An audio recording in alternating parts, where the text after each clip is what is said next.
Nasib naas menimpa seorang pria lanjut usia bernama Iwayan Wiradana, 66 tahun, Rabu 21 Februari 2024.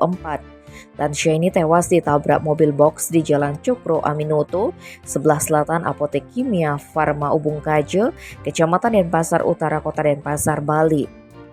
Lansia asal Denpasar tersebut tak sempat mendapat perawatan medis, ia tewas di TKP.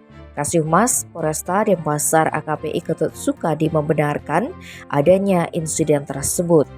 Kecelakaan maut tersebut bermula ketika Wiradana yang sedang berjalan kaki hendak menyeberang dari sisi timur ke sisi barat sekitar pukul 8:20 WITA. Bersamaan dengan itu, ada mobil Daihatsu Box DK8937DO yang dikemudikan Fadli Rahmat, 53 tahun, dari arah utara menuju ke selatan. Sesampainya di TKP, pengemudi mobil diduga kurang hati-hati dalam berkendara sehingga menabrak Wiradana.